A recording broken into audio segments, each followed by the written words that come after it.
Good evening students. आज का हमारा विषय है पंचायती राज के दोषों को दूर करने के उपायों का वर्णन कीजिए। ये जो कल हमने क्वेश्चन किया था, पंचायती राज व्यवस्था के प्रमुख दोष क्या हैं, उसके अपोजिट में हम बिल्कुल लिख सकते हैं, या जो दोष हैं उनको दूर करने के उपाय भी वही है। सबसे पहला है शिक्षा का प्रसार। यहाँ पर हम लिखेंगे स्थानीय संस्थाओं को सफल बनाने के लिए शिक्षा का प्रसार करना बहुत आवश्यक है। यदि लोग शिक्षित होंगे तो उन्हें अपने अधिकारों तथा कर्तव्यों की जानकारी होगी, ऐसा भी हम लिख सकते हैं। पॉइंट 2, सदस्यों का प्रशिक्षण। आज स्थानीय संस्थाओं का काम पहले की तरह नहीं है। पंचायती राज संस्थाओं के काम तो बहुत अधिक पेचीदा का मतलब उलझे हुए और जटिल हैं, यानी कठिन है। इन संस्थाओं के सदस्य प्रशिक्षण के बिना अपने कार्यों को पूरा नहीं कर सकते।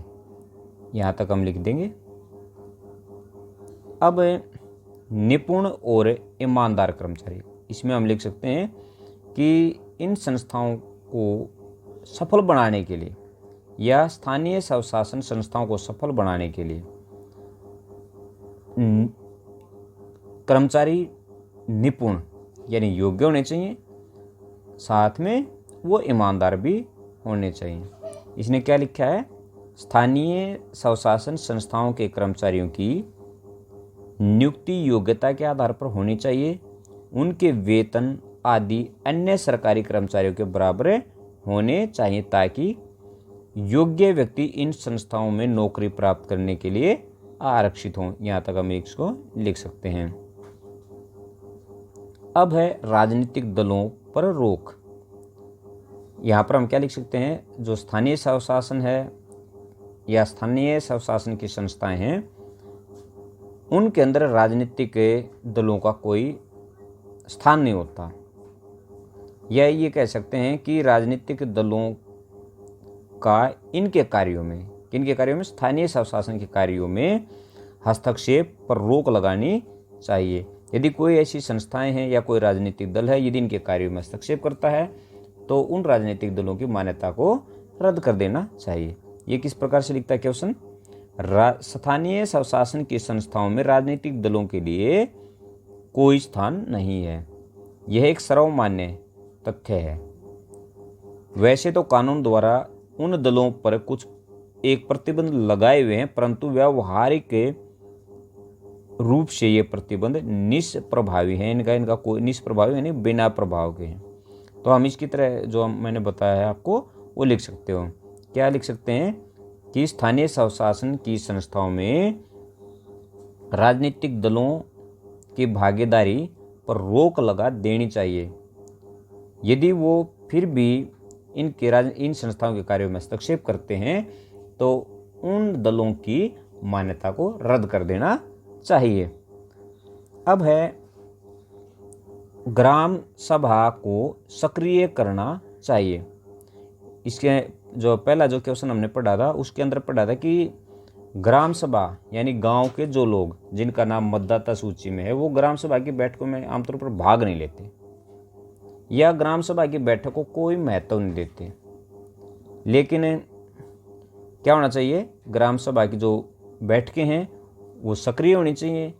उन्हें अपने अधिकार और कर्तव्यों का ज्ञान होना चाहिए और उन्हें इनकी जो बैठकें हैं उनमें नियमित रूप से भाग लेना चाहिए। तो ये क्या लिखता है, पंचायती राज को सफल बनाने के लिए यह आवश्यक है कि ग्राम सभा को एक प्रभावशाली संस्था बनाया जाए। इसकी बैठकें नियमित रूप से होनी चाहिए और गांव के नागरिकों को इसकी कार्रवाइयों में रुचि लेनी चाहिए। इसको हम यहाँ तक कर देंगे, आगे लिखने की आवश्यकता नहीं है। अब आता है सरकारी हस्तक्षेप में कमी। स्थानीय संस्थाओं को अपने कार्यों में अधिक से अधिक स्वतंत्रता मिलनी चाहिए, तभी ये संस्थाएं सफल हो सकती हैं। सरकारी हस्तक्षेप या नियंत्रण के बजाय इन संस्थाओं को उचित परामर्श की अधिक आवश्यकता है। यहाँ तक इसको कर देंगे। अब है धन की अधिक सहायता। इन संस्थाओं के पास हमने पढ़ा था कि धन का अभाव रहता है, जिसके कारण ये अपने विकास कार्यों को पूरा नहीं कर पाते। तो यहाँ पर क्या होना चाहिए, राज्य सरकार को इन संस्थाओं को अधिक से अधिक धन देना चाहिए ताकि ये विकास के कार्यों को पूरा कर सकें, और यदि जरूरत पड़े तो इनको टैक्स लगाने या कर लगाने की भी छूट प्रदान कर देनी चाहिए। तो यहाँ पर क्या लिखा, धन का अभाव भी एक बहुत बड़ा दोष है। सरकार को चाहिए कि इन संस्थाओं को की धन से पूरी सहायता करे। लोगों के जीवन में सुधार करने के लिए ये संस्थाएं जो नई योजनाएं बनाएं, सरकार को चाहिए कि उनके लिए उचित मात्रा में धन दें। तो हम कहाँ तक लिख सकते हैं इसको, धन से पूरी सहायता करे, यहाँ तक हम इसको लिख देंगे। नेक्स्ट है नियमित चुनाव। वैसे 73वें संवैधानिक संशोधन के बाद हर 5 वर्ष के पश्चात इन संस्थाओं में चुनाव करवाए जाते हैं। तो एट प्रेजेंट यदि इस पॉइंट को हम नहीं भी लिखें तो इससे कोई फर्क नहीं पड़ता और अनइम्पोर्टेंट भी होगा, क्योंकि हर 5 साल के बाद इसके अंदर चुनाव करवाए जाते हैं। तो हम पॉइंट नंबर 9, पंचायती राज की संस्थाओं को अधिक शक्तियाँ देनी चाहिए। यहाँ पर लिखेंगे यानी उनके पास सीमित शक्तियाँ हैं, तो क्या होना चाहिए, इनको और अधिक शक्तियाँ देनी चाहिए ताकि ये संस्थाएं बिना रुकावट बिना बाधा के अपना कार्य कर सकें। तो इसमें क्या लिखा है, पंचायती राज की संस्थाओं को अधिक दायित्व का मतलब कार्य तथा शक्तियाँ मिलनी चाहिए।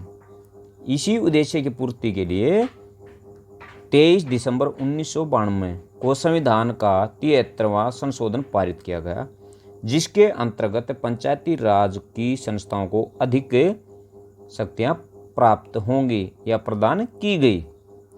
अब नेक्स्ट पॉइंट है पंचायती राज की संस्थाओं में सकारात्मक संबंध। इसके अंदर साधारणतः पंचायती राज की संस्थाओं जैसे पंचायत, पंचायत समिति व जिला परिषद में शक्तियों व सत्तर को लेकर टकराव हो जाता है, जिससे प्रशासन की क्रियाशीलता पर कुप्रभाव यानी बुरा असर पड़ता है। सुझाव है यह है कि पंचायती राज की संस्थाओं के मध्य टकराव की भावना की बजाय अच्छे व मधुर संबंध होने चाहिए। यहाँ तक कर देंगे इसको हम।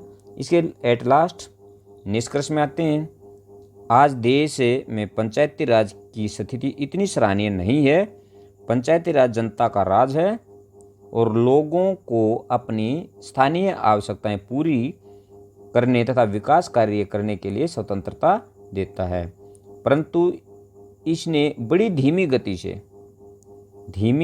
से कार्य किया है।